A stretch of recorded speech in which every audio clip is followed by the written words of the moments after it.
It's all quiet in the underground bunker. Doors closed, locks bolted.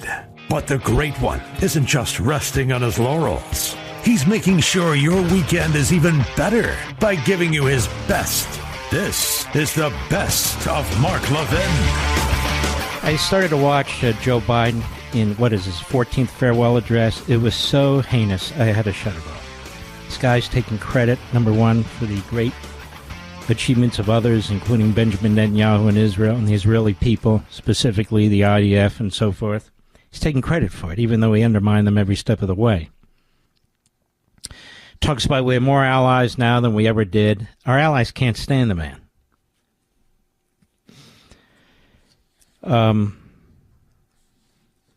I just, the delusion, and it's not just him because of his mental state. This guy, Sullivan, the National Security Advisor, same thing. Same thing. We're stronger now, don't you know? And it's possible that there can be a deal for the hostages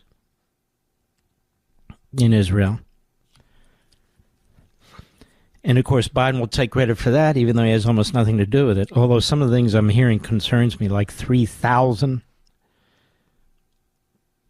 Palestinian prisoners of various sorts and kinds for 30, 35 hostages. I don't know that that's the case. These are rumors I'm hearing.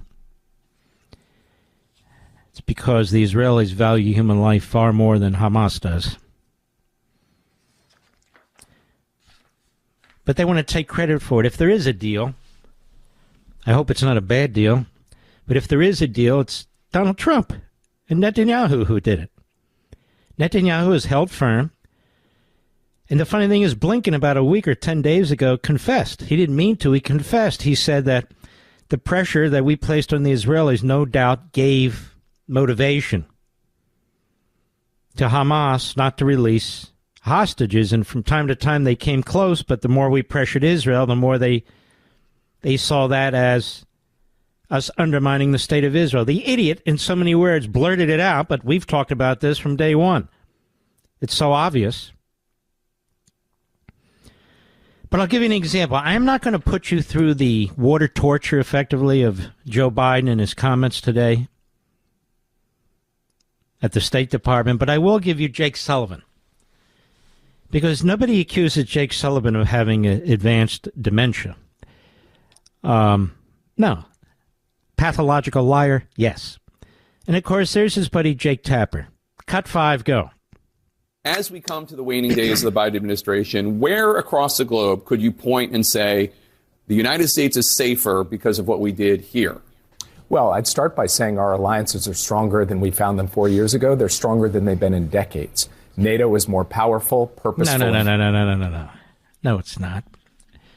Germany is a disastrous partner in NATO. NATO is not more powerful at all. The former head of NATO said, yes, Donald Trump is the one that helped NATO build up because he forced them, not all of them, but most of them, to spend more money on their own defense. Now, of course, fake Jake Tapout, he's not prepared to deal with this. He deals in, generalities, but go ahead. Our alliances in the Asia-Pacific are at all-time highs. Our alliances in the Asian-Pacific are at all-time highs. Let me tell you what's going on in the Asian-Pacific. China is on the move. China is now building those sort of pontoon boats that we used during World War II. You saw a lot of movies, and maybe black and whites, on the invasion of D-Day and so forth, those kind of boats. Well, they're building, obviously they're more updated. They're building those kind of boats for their eventual invasion of Taiwan. And I read today where China's actually land grabbed from India and now has claimed some of these mountainous areas as their counties. They have grabbed islands off the Philippines. They have threatened islands that have always belonged to the Japanese. They have seized international waters, navigable waters off the coast of Vietnam. They literally shoot fishing boats, Vietnamese fishing boats, out of the ocean. They claim the South China Sea is their own. They did all this mostly in the last 4 years. They threatened South Korea. Bet you didn't know that. And it goes on and on and on. So Australia, Japan, the Philippines, even Vietnam are looking for ways to align with us. Not because we're so brilliant diplomatically, but because China's out of control. We haven't done crap to confront them in any way, even economically. And so this fool views that as we have these great alliances now in that part of the world. It's crazy. Go ahead. Competitors are weaker across the board. Russia's weaker, Iran's weaker, China's weaker. Excuse me, dummy. We're weaker because you've undermined our military. You've undermined our military. You haven't taken the steps necessary to replace our armaments as we use them in other parts of the world. I mean, truly, America, it's so pathetic. China has the biggest navy now on the face of the earth. They have a modern nuclear system. They're upgrading even that. We are not modernizing our nukes. We are not. Even Russia has modernized its nukes. And they want you to believe we're stronger than before. We have mothballed about 16 ships. Naval ships. Battleships. They're not battleships per se, but ships for battle. Why? Because we don't have enough sailors. This guy, I mean, they paint a picture. You have to be so deluded. Go ahead. All the while, we kept America out of war. So I think the American people are safer. Kept America out of wars. But look at the people who've died at your handiwork. President Trump's 100% right. October 7th would not have happened if he were president of the United States. But don't worry, kept us out of wars. Look at all the people who've died in that war in the Middle East.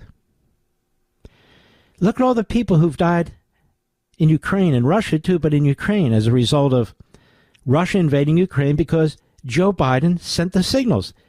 Remember, it was something like he said, are we going to do anything if Russia takes it? Remember when he said something like, it depends how much land, Mr. Producer? Depends how much land. So Putin looks at that and says, okay, this much, the whole damn country, and he invades. And he invades. And what alliances is he talking about? They funded Iran. They funded Iran. Go ahead. The country is better off than we were 4 years ago, and we're handing all that off to the next team as well. Oh, my God. Oh, my God. So Trump's going to fix all this. And it's because it's been handed off to the next team. They believe this crap. Him and Biden and Blinken, they believe their own BS. I think. It's incredible. It's like inflation's been defeated. No, inflation is worse than it's been. The border's closed. Remember they told us the border's closed. For three and a half years, the border's closed. No, it's not. Remember they told us crime is down and how they're lying about the crime statistics? This is who they are. They're slobs. They're liars. Go ahead. Having the engines of American power humming, our economy, our technology, our defense. Oh, my Lord. Does this guy have dementia, too? He may. Did he smoke marijuana as a youth? He might have. How about, did he sniff glue? I'm not saying he did, but something's not right with this pea brain. Go ahead.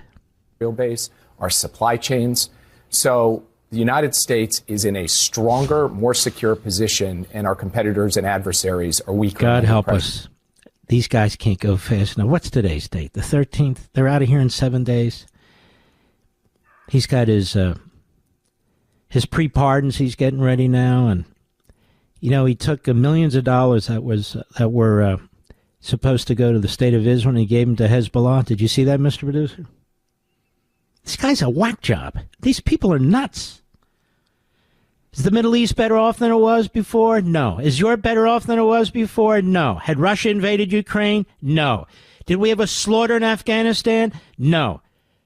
Didn't we have the Abraham Accords rather than Israel attacked on 7 sides? Yes. What are they talking about? The communist Chinese are in our hemisphere? I said, we used to have a Monroe Doctrine. Apparently not anymore. They're in Central America. They're in South America. What is this clown talking about? And by the way, on his watch, we have 2 astronauts that are sitting out there in outer space hoping that Elon Musk can bring them back. For those who hate Elon Musk, hoping that Elon Musk can bring them back. Everything they've touched has turned into you-know-what. Everything. Mark Levin.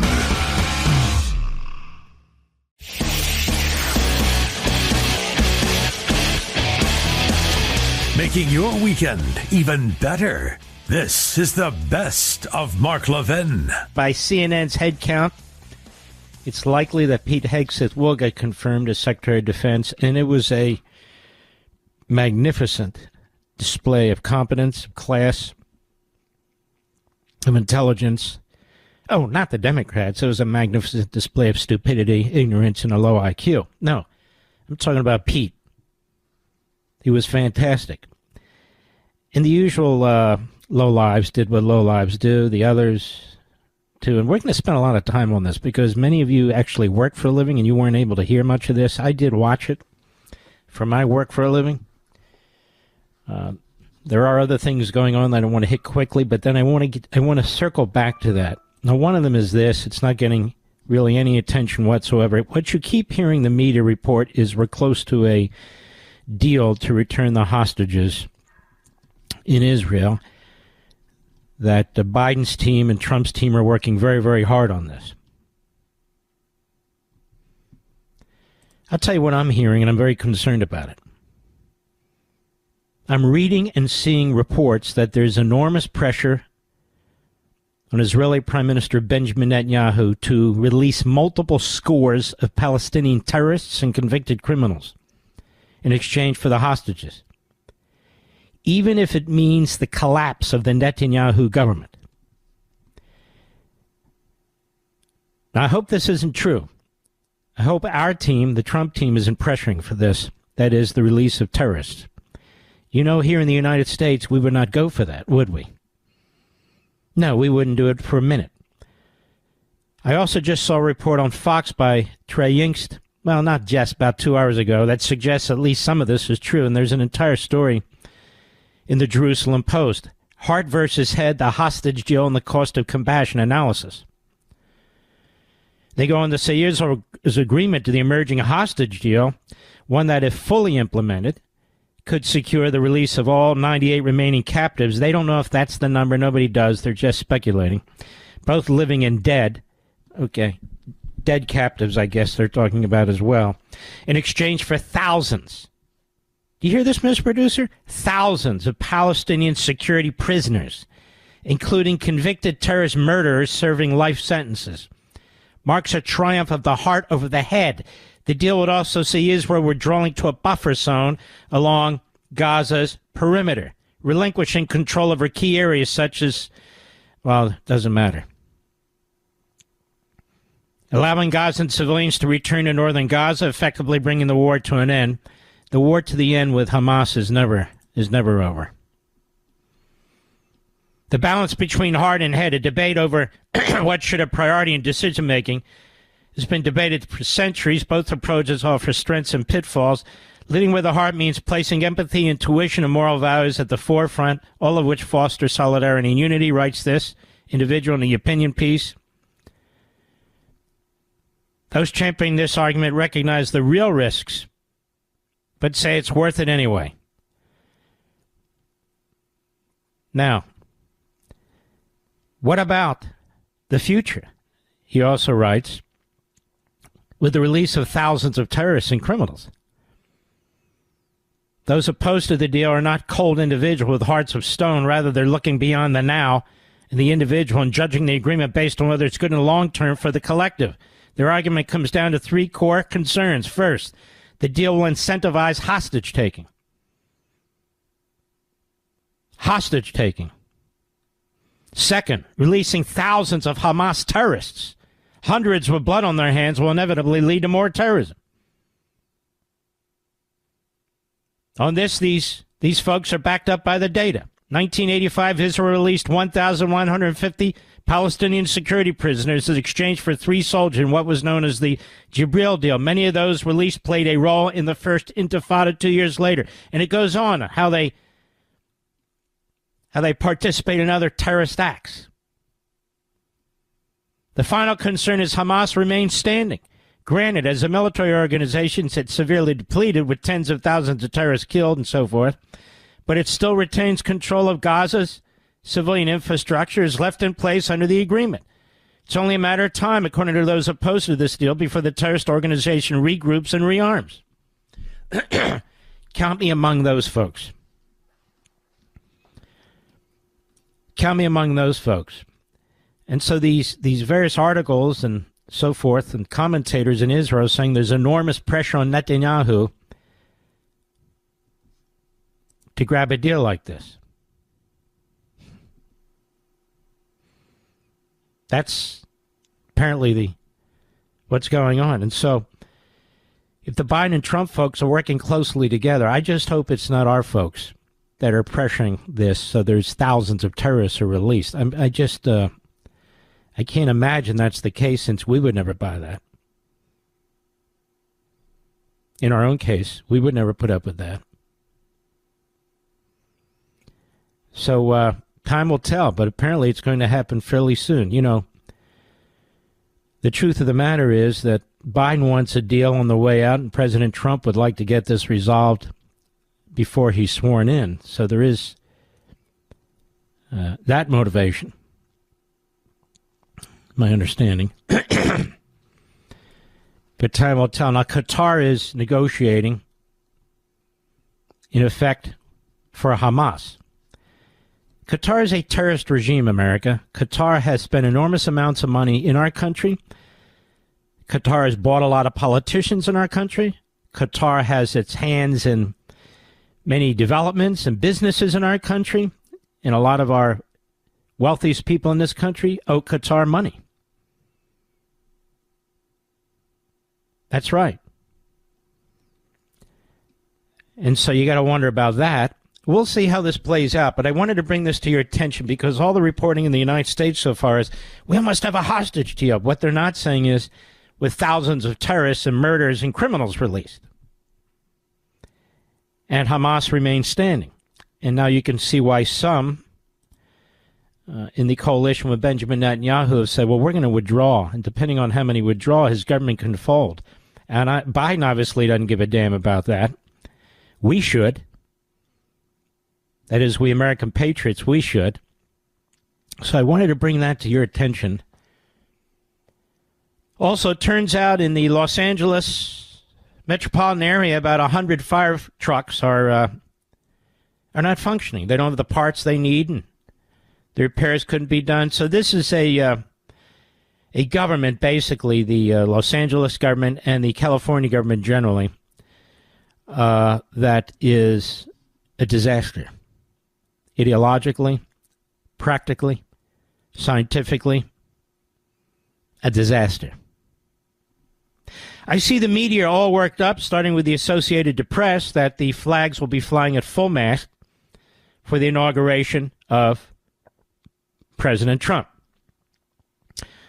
rather than half-mast for Jimmy Carter. Now, if they were flying half-mast when he's giving his inaugural address, the media would say, look at that. Isn't that symbolic of a country dying? So the speaker's ordered that all the flags will be flying at full mast, and that's good. They should be, as far as I'm concerned.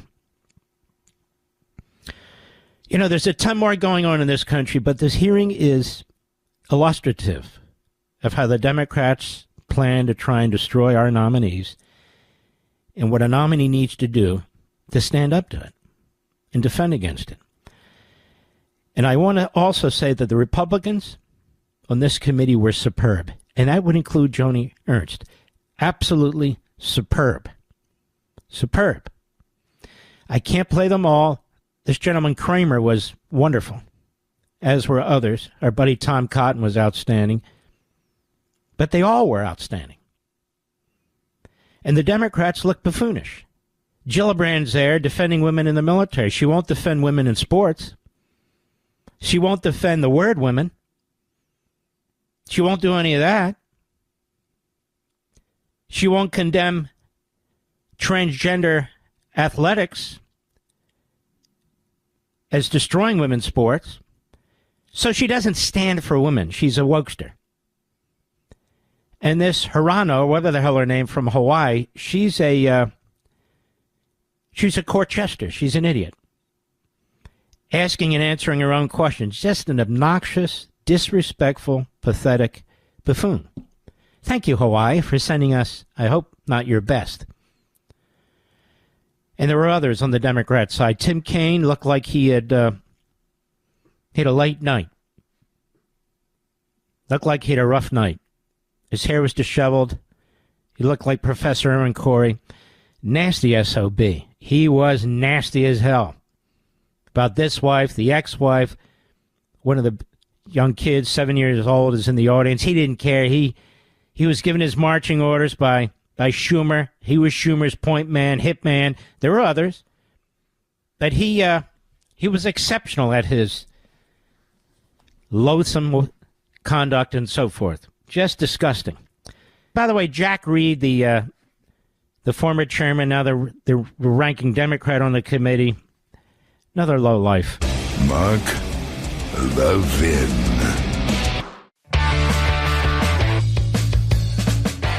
You're listening to the best of Mark Levin. You come to this program because you want to know principled truth. You come to this program because you know I am not influenced by any third party in what I think and what I believe. And so we're going to take a look at this so-called ceasefire deal and draw our own conclusions without all the press releases, all the patting on the back. It's not even completed as far as Israel's concerned through their process. All the misleading media and so forth and so on. I start with a few premises. I trust President Trump. That doesn't mean we'll always agree, but I trust President Trump. And when he texted me after he won the Republican primary, unsolicited by me, he said, I want you to know, Mark, quote, I will protect Israel. I trust Prime Minister Benjamin Netanyahu, who's been the greatest prime minister in the history of Israel and has done more to protect that country than one can imagine, from foreign enemies and domestic enemies and the Biden administration. They're not the only parties involved in this. I do not trust Hamas, a terrorist organization. I despise it. I do not trust Qatar, a terrorist organization dressed up as a country that has given aid and comfort, billions of dollars to Hamas, that gave safe haven to Hamas leaders, and now is one of the leading mediators in this so-called ceasefire peace deal. And what is a peace deal? What is a piece of paper to a terrorist organization? It's nothing. I do not trust Biden and Blinken under any circumstances in any deal, because they've sold out our country to the communist Chinese, they've sold out Israel to Iran, and they've created horrendous inhumanity throughout the world, and they have blood on their hands. Blood on their hands. I find it interesting that even some of my friends are saying that under this deal, hundreds of Palestinian prisoners will be released. No, 3,000 will be released, not hundreds. It's right there in print. 3,000 terrorists, including convicted murderers. Would we do that? You don't know my conclusion yet. I'm taking you through the steps of my thinking. Would we release 3,000 terrorists for any reason? When we released, or should I say the Biden regime released, was it 3 Al-Qaeda terrorist leaders from Guantanamo Bay, secretly without consulting Congress? Were we not furious? How about 3,000? Seems a little bit on the high side, don't you think? The hostages. They've been through holy hell. Those that have survived. And we want them out too.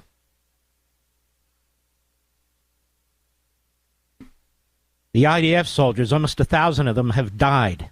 It's an enormous number for a tiny country. They have died for the purpose of defeating Hamas, for the purpose of ridding Hamas from the Gaza Strip, for the purpose of protecting Israel. From today forward, young men and women have put their lives on the line. From the streets of Israel, in every walk of life, they have died. Did they die for this? Or did they die to destroy Hamas?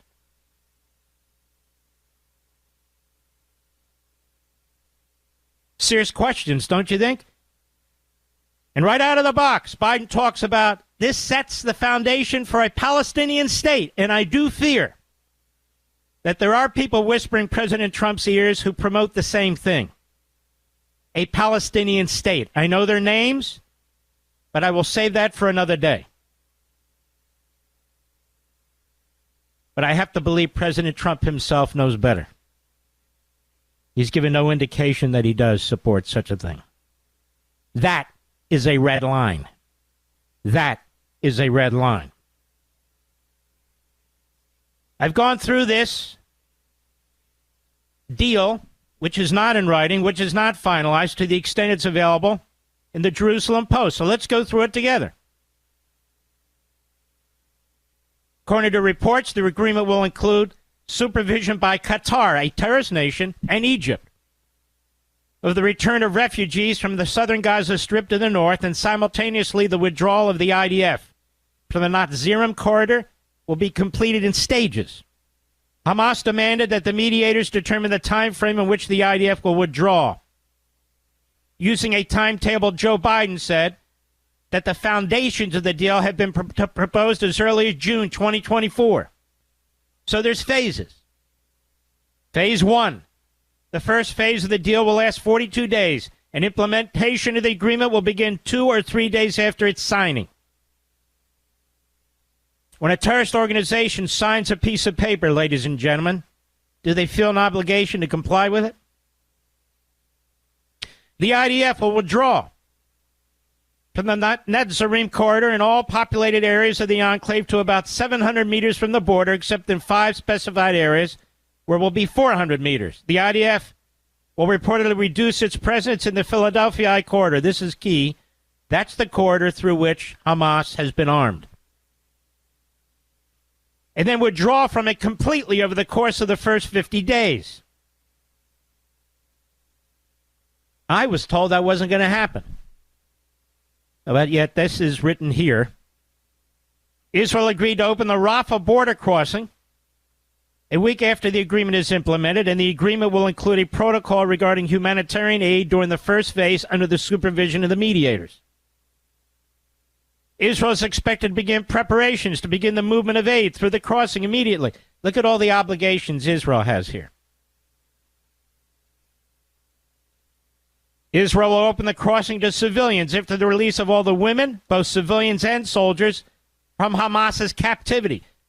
God help us on what they're going to tell us what's been done to them. All wounded and 6 Palestinian civilians will be allowed to leave through Rafah crossing following its reopening to civilians. Hamas will be permitted to transfer 50 wounded operatives. I don't know what that is. Are those terrorists? To Egyptian hospitals each day. However, each operative is subject to approval by both Israel and Egypt. The crossing will remain jointly operated by Israel and Egypt. Israel will begin allowing unarmed refugees to return to the north of Gaza Strip on foot, subject to searches in the first week. Following the first week, unarmed refugees on foot will be permitted to return to the north without search via the coastal Al-Rashid Street. 2 weeks later, they'll be permitted to return via the central Salah ad-Din Road. Following the first week, refugees will be permitted to return to the north via vehicles, which will be inspected by a private company to be determined by the mediators in coordination with Israel. The fact that Qatar is a mediator makes me sick to my stomach. They funded the attack on October 7th. They're the major funding source for Hamas. And they protected the Hamas leadership in Qatar. I don't know this guy. What's his name? Whitliff? What's his Witkoff? I'm sorry, Witkoff. I don't know this guy from a hole in the ground. He's apparently very close to President Trump. I don't like him. He's done business with Qatar. There he is, praising Qatar. You don't praise a terrorist organization that's been funding anti-Semitism in our colleges and universities. Praise them for what? Oh, they've been very good, hard at work. Even if they are, you don't praise them. You don't praise the arsonist for putting out the fire. So I don't know what the hell that's all about. But that's Witkoff. Again, I don't know him. Doesn't matter to me. The Prime Minister of Qatar confirmed that 33 hostages will be released. Wow, where's the others? The women and children first, followed by the female soldiers, then men over the age of 50 and young men who are defined as humanitarian cases. You know what that means? Yeah, we'll give you the young men for a humanitarian gesture. In exchange, Israel will release about 2,000 convicted terrorists. So why do my colleagues at Fox and elsewhere keep talking about hundreds? Thousands. 2,000 convicted terrorists, including about 250 who were sentenced to life imprisonment. In addition, Israel will release about 1,000 terrorists captured after October 7th. That's 3,000, not hundreds, 3,000 terrorists. Something we would never even consider. Just saying. Stick with me. I'll get to the end of this. 9 sick or injured hostages are to be released in exchange for the release of 110 convicted terrorists serving life sentences. They're murderers. Another article said they're actually convicted murderers. But Israel will release them in exchange for 9 sick or injured hostages.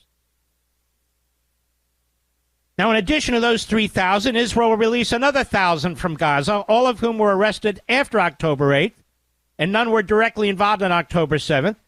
No terrorists involved on October 7 will be released in the deal, as previously reported by the Jerusalem Post. Elderly hostages over the age of 50 are being released at a ratio of 27 life sentence prisoners and 31 other prisoners per elderly hostage. You understand? So it's one Israeli life is worth the life of 27 life sentence prisoners and 31 other prisoners. So basically, they're going to be releasing 58 prisoners in exchange for every Israeli who's released over the age of 50.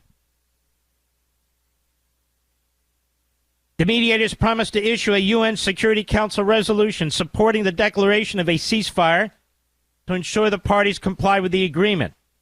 Right. Israel wanted to supervise the Philadelphia corridor. That corridor is key. And Israel lost a lot of men and women fighting to get it. That's where all the arms flow through. This request was rejected. According to foreign media reports, Israel was convinced of the need to withdraw from the area. They had to be convinced, I guess, by this guy, Witkoff. The reports of a withdrawal from the Philadelphia corridor are a complete lie, however, said the Prime Minister. And it's my understanding that there will be partial Israeli forces in that corridor. And it goes on. Now you know more than anybody else on TV's reporting. The Emir of Qatar announced this so-called final hostage deal. And an influencer in Israel, Rachel Ger, she writes, if there is a clear victor of the Hamas-Israel war, it's Qatar. They nurtured Hamas, creating the horrors of October 7, and then leveraged negotiations over stolen children for political influence and financial gain. And God knows they got both out of this deal. More. Aviva Klumpus. Netanyahu's office said the prime minister will address the public after the deal is sealed and complete, quote unquote. Here's what you're not hearing. There are some technical hoops to be jumped through. The deal must pass through the security cabinet and full government cabinet. Now, their cabinet's not like ours. It's a mixture of parties. It's a coalescing of parties. And so if you have parties objecting, it could be a problem for Netanyahu. In fact, it could bring down his entire government. He's got everything on the line. The government must also allow time for opponents of the agreement to actually petition the Supreme Court. But I don't think that'll be a problem since the court's radical left. So you have this review process and possible challenges. Those aren't over, despite the misreporting of the media. Basically, what the media are reporting are their own opinions, which is constant. So where does this leave us? as patriotic Americans who support the state of Israel, where does this leave us? Mark Levin.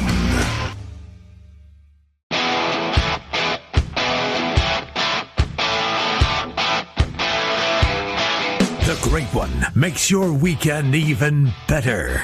This is the best of Mark Levin.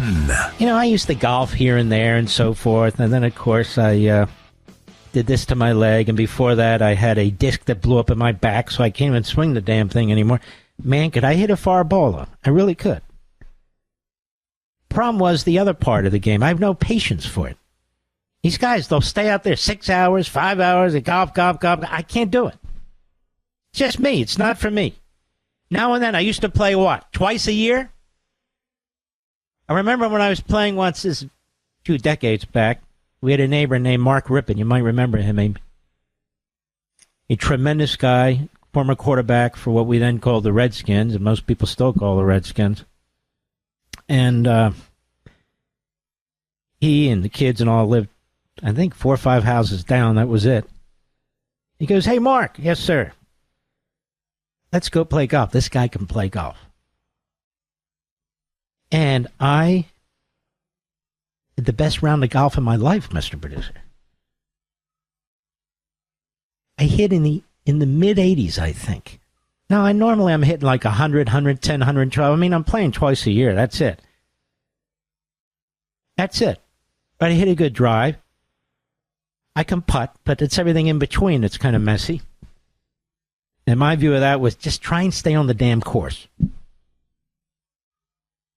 And I will also tell you, I've seen Donald Trump hit a drive, and man, he hits it straight as an arrow and very, very far. You know, you hear these stories, well, he gets to the... No.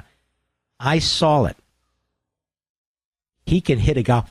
he can really hit a golf ball. The guy's 78 years old. He hits it far, he hits it straight. He's very, very good at it.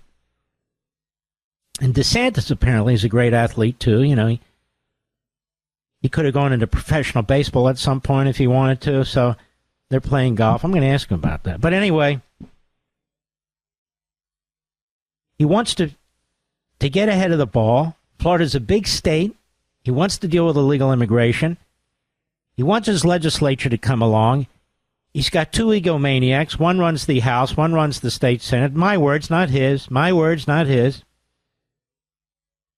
And he's got a whole plan in place, and so he's going to discuss it with us to some extent on the program in about 15 minutes now. Pam Bondi, my wife Julie and I are very fond of Pam Bondi. She's going to make an outstanding attorney general, and just like Pete Hegseth, she went toe-to-toe with Adam Schiff and these other reprobates on that committee. She was absolutely outstanding. She goes up against this Sheldon Whitehouse, who's a complete putz. Blumenthal. He was on the other committee last night, and there he is again today. He was really exceptional. She was, I should say. Let's take a little listen here with Adam Schiff. Let's see, Mr. Producer. Let me find it here. I just saw the cut. What was it? Let's start with at the beginning. Cut 9. Go. Let me ask you a different, simple question. The president also wants to jail Liz Cheney. Sitting here today, are you aware of any factual basis to investigate Liz Cheney? Yes or no? Senator, that's a hypothetical, and I'm not going to answer that question. No, it's not hypothetical. I'm asking you, sitting here today, whether you are aware of a factual predicate to investigate Liz Cheney. Senator, no one has asked me to investigate Liz Cheney. That is a hypothetical. The president has called for it publicly. You are aware of that, aren't you? No one has asked me to investigate. But the president has. We're also worried about Liz Cheney, Senator. The president has called for this. You know what we should be worried about? Ms. Bondi, please answer my questions. California right now you are is aware, through the roof. Ms. Bondi, your robberies are 87% higher than the national average. My question is this. That's what I want to be focused on, Senator. Do you have the power to say no to the president? And what you're suggesting today by your non-answer is you don't. Shut up, you weasel. You quizzling little puke. She was great, wasn't she? Cut 10, go. The president has said Jack Smith should go to jail. Will you investigate Jack Smith? Senator, I haven't seen First of all, she's not going to say who she's investigating and not investigating. That's unethical under every state rules of professional conduct. He knows it, but he's unethical. which is why the House of Representatives, remember? They sanctioned him. Go ahead. The investigation, I haven't looked at anything. It would be irresponsible of me to make a commitment regarding anything without, you're a long practicing attorney, without looking at a file. He's a slip and fall moron. Go ahead. You would need a factual predicate to open an investigation of Jack Smith, is that right? Not a summary by you sitting here. Yes, sir. And not a summary by the president either, right? Absolutely. So a summary by the president or his desire to investigate Jack Smith would not be enough for you to open an investigation of Jack Smith. Is that right? I will look at the facts and evidence in any case.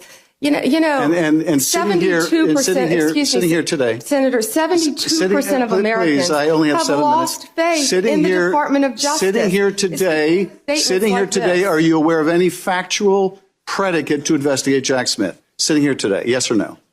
Senator, I will look at the facts and the circumstances. You can't answer that question. Brought to me. You're not a part of the department yet. There's no worry about divulging law enforcement sensitive information. So just tell us, are you aware of a factual predicate to investigate Jack Smith? Yes or no?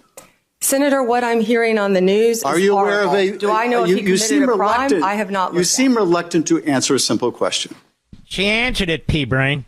You just don't like it. Cut 11, go. Will it be your advice to the president? No, Mr. President, I need to go over them on a case-by-case basis.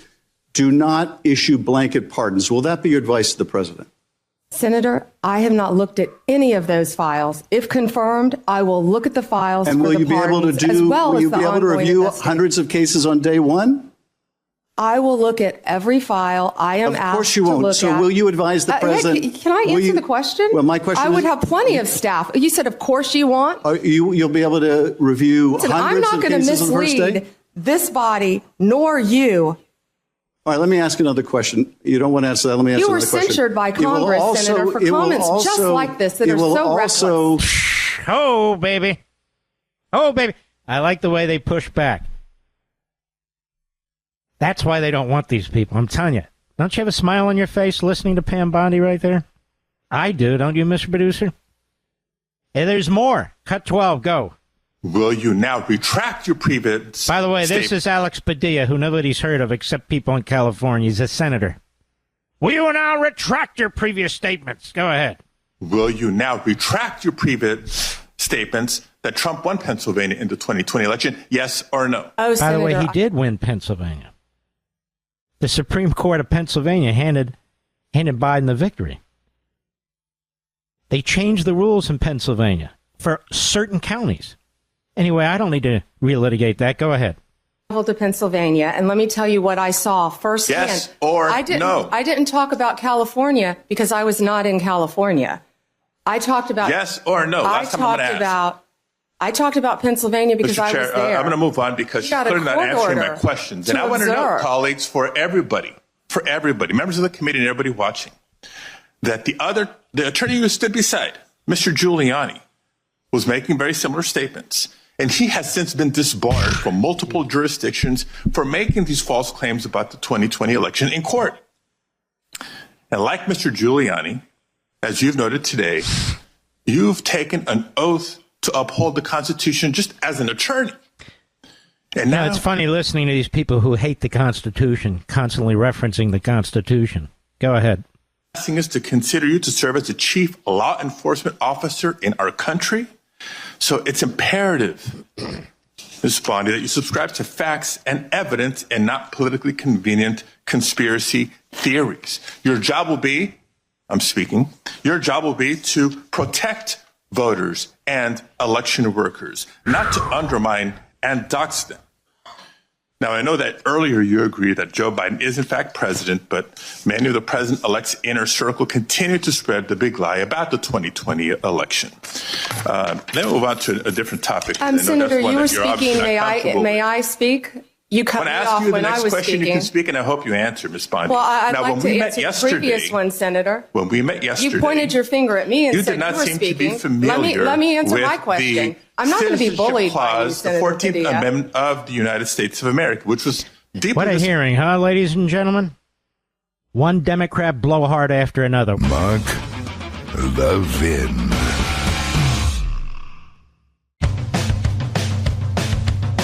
We're giving you nothing but the best of Mark Levin. Been busy out there. I've been busy out there, online and elsewhere. Also, preparing for the program, because there's so much going on in America. And I wanted to talk to you about the civil service system. Oh my God. Can you imagine, Mr. Producer, starting off with this? Oh, I'll make it interesting. Several decades ago, ladies and gentlemen, there was a special law passed, I think it was in the 40s. And that law was passed to give congressional staffers a special privilege. And the congressional staffer would be able to get career civil service jobs if their House member or Senate member was defeated, and not just get career civil service jobs without going through a typical process, but to get at the front of the line. And Democrat and Republican senators and congressmen for decades use this so-called perk for staffers, and so they would insinuate themselves, they'd secrete themselves into the bureaucracy. That's what they would do. Now, this is many years ago, so you can imagine what would be happening, right? You can imagine what would be happening today. The Democrat majority in the Senate, their staffers would be trying to weasel themselves, squirrel themselves into the bureaucracy, right? But that stopped because Congress passed a law and withdrew it after decades. That's because yours truly and Landmark Legal Foundation made a big stink about this. I testified before committees of Congress, in the Senate and the House. And I demanded that this absurd special privilege be denied to these members of the House and the Senate. And so, they literally reversed the law, and they can't get in that way anymore. Very, very important as I think about the transition of power that's been taking place right now. Very, very important.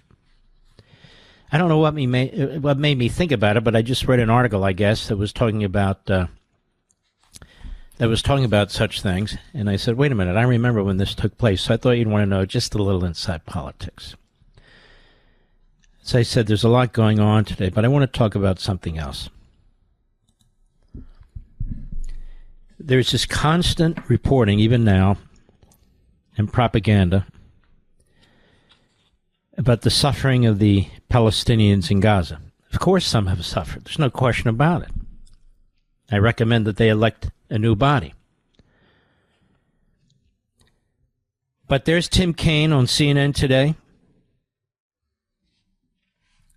He's not the only one. Other Democrats in the media. UK attacking, again, the Israelis, because, attacking the Israelis is an excuse for attacking Jews, and it's going on all the time. But there's something you need to know. There's a think tank in Britain that's called the Henry Jackson Society. And Henry Jackson, if it's the Henry Jackson I'm familiar with, was a Democrat senator from the state of Washington. He was very patriotic. He was very pro-union and pro-defense. And he's a big supporter of the United States military, big supporter of the Vietnam War at the time, a big supporter of the State of Israel. So they pulled together last month. They pulled together some of the top scholars in existence to take a look at this issue about the Gaza death toll. Now, others have done this too. We've talked about it. We've done those reports. But this really is the report of reports. And I posted the report earlier today. on my various social sites. But it was summed up last month in the Times of Israel. UK think tank Gaza death toll inflated to defame Israel for targeting civilians. This isn't some Jewish group. It's not a Jewish organization. They said the Palestinian death toll for the Gaza war appears to include thousands of people who died of natural causes, as well as incorrect figures, partly in an effort to inflate the toll of women and children, according to a report by a British think tank released last month. International media outlets are too quick to accept the figures from terror group Hamas that are being manipulated for propaganda needs, the Henry Jackson Society said.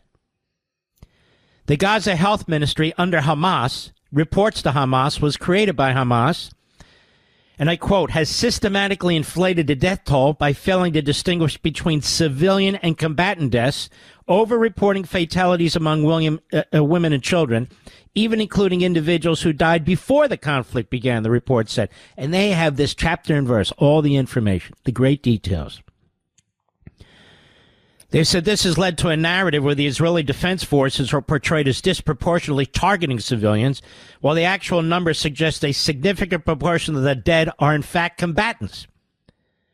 The research was carried out by the volunteer-based 50 global research group supported by the International Institute of Social and Legal Studies.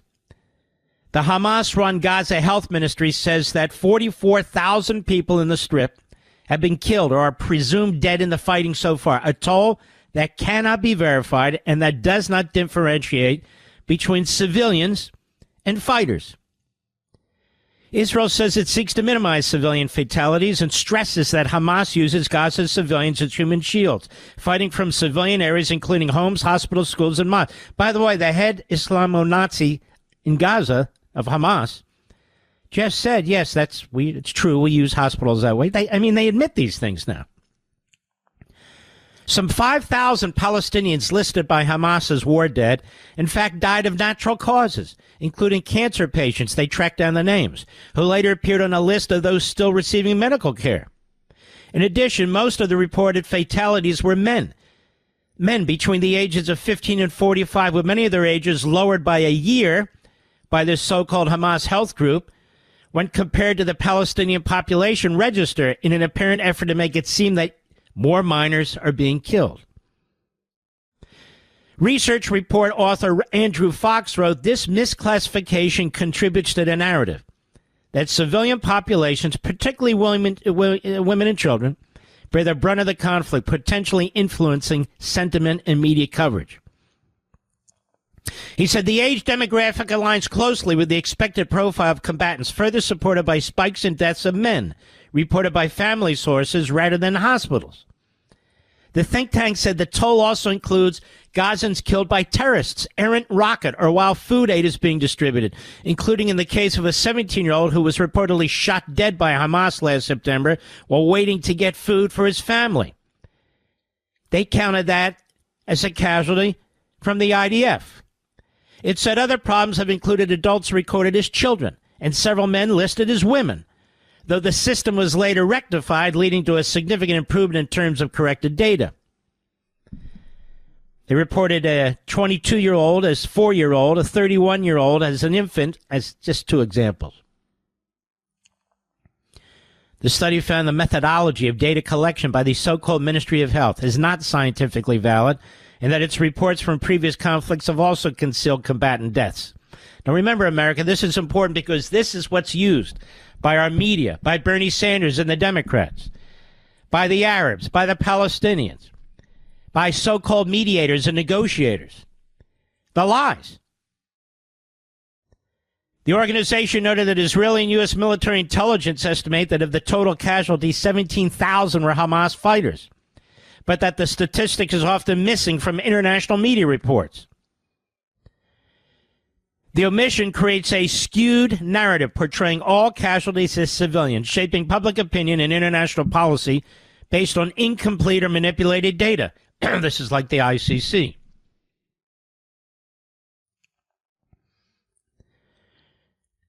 It listed a number of outlets that faulted on the issue, including the BBC, the New York Times, and CNN.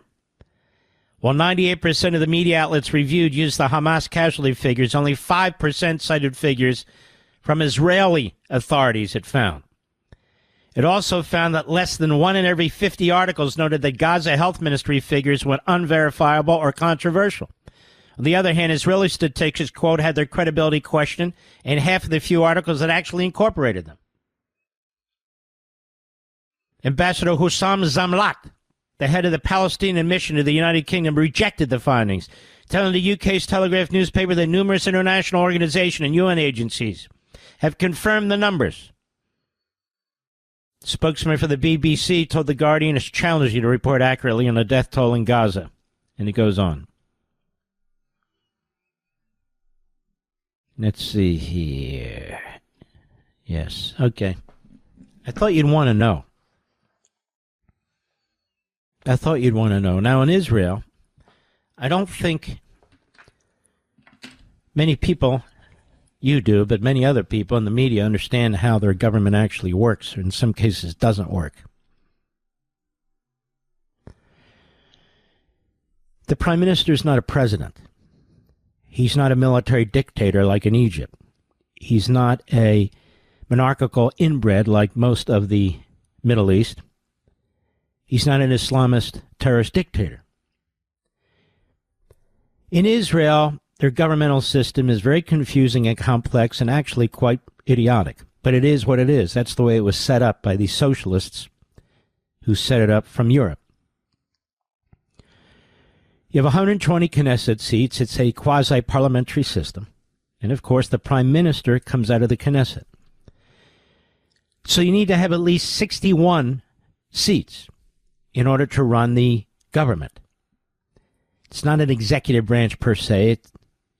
It's an entity that grows out of the legislature, the Knesset, as it grows out of the parliament in Britain and all the rest of Europe, pretty much. Now, the problem in Israel is like the problem in Italy.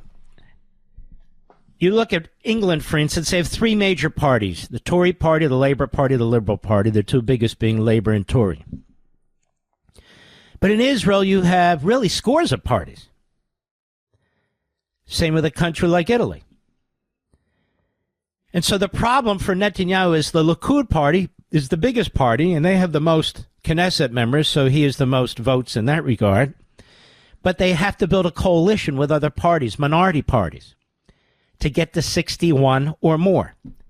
And Netanyahu has done that, and he's been the longest-serving prime minister in the history of Israel. Now, he hasn't been the prime minister continuously throughout, but for a big chunk, he has been.